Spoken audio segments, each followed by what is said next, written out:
বিরতির পর স্বাগত।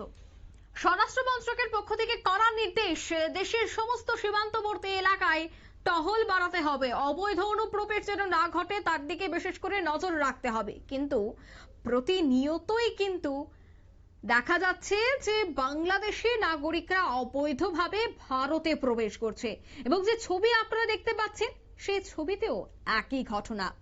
বাংলাদেশি নাগরিকদের অবৈধভাবে সীমান্ত পারাপার একদিকে অব্যাহত, ঠিক তেমনি তেলিয়ামুড়া রেল স্টেশন সংলগ্ন ইচারবিল এলাকা থেকে 6 জন বাংলাদেশি নাগরিককে আটক করেছে পুলিশ এবং স্থানীয় লোকেরা প্রথমে তাদেরকে আটক করে তারপর পুলিশের হাতে তারা তুলে দেয়। আটক করা বাংলাদেশিদের মধ্যে একজন শিশু এবং নাবালিকা কন্যা সহ মোট 6 জন বাংলাদেশি নাগরিক রয়েছে। আটক করার সময় বাংলাদেশিদের সাথে থাকা কয়েকজন অটো নিয়ে পালিয়ে যায়। এ বিষয়ে এরপরে জানা গেছে যে রেল স্টেশন সিভিল ড্রেসে ডিউটিরত বিএসএফ জওয়ানরা এদের আটক করে ক্যাম্পে আরো জিজ্ঞাসাবাদ করার জন্য নিয়ে যাওয়ার সময় ইচারবিল এলাকাতে স্থানীয়রা আটক করে। বাংলাদেশিরা রেল স্টেশন এবিএসএফ এর রেল স্টেশনে বিএসএফ জওয়ানদের একটি আধার কার্ড জেরক্সের কপিও দেখায় এবং নিজেদের বিহার রাজ্যের বলেও তারা দাবি করেছে। আরো জিজ্ঞাসাবাদ করার জন্য অটোতে করে নিয়ে যাওয়া হচ্ছিল, যদিও পরবর্তী সময়ে ইচারবিল এলাকার স্থানীয় লোকেদেরকে আটক করে পুলিশের হাতে তুলে দেয়।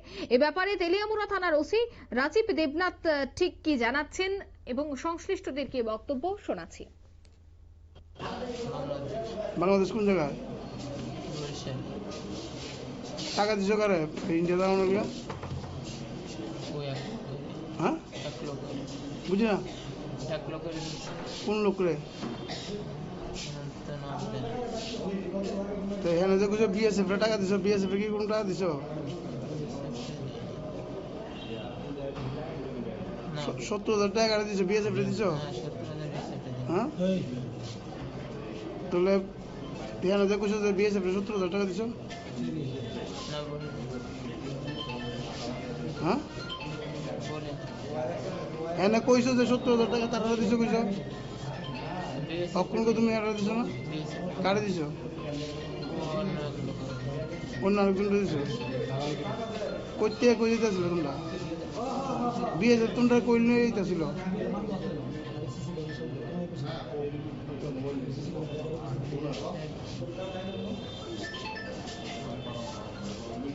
তোমরা কই থেকে ধরে কই নিতে আসিল? ওরা কই নিতে আসিল?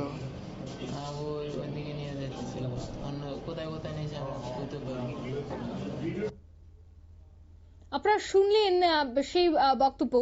তবে সে জায়গায় অভিযোগ, সে জায়গায় স্থানীয়রা প্রশ্ন তুলছেন বিএসএফ এর ভূমিকা নিয়ে। বিএসএফ কে টাকা দিয়েই সবটা ম্যানেজ করা হতো এবং আজকেও তাই হচ্ছিল, এমনটাই অভিযোগ। পরে স্থানীয়রা সেই বিষয়টা আঁচ করতে পেরেই সঙ্গে সঙ্গে তাদেরকে আটক করে এবং পুলিশের হাতে তুলে দেয় এবং এলাকাবাসী এবং যারা সংশ্লিষ্ট সেখানে প্রত্যক্ষদর্শীরা রয়েছে তাদের অভিযোগ যে সীমান্তে প্রতিনিয়তই এইভাবে নগদ নারায়ণের বিনিময়ে সবটাই ম্যানেজ হয়ে যাচ্ছে। নিয়ে নিচ্ছি ছোট্ট একটি বিজ্ঞাপন বিরতি, সঙ্গে থাকুন।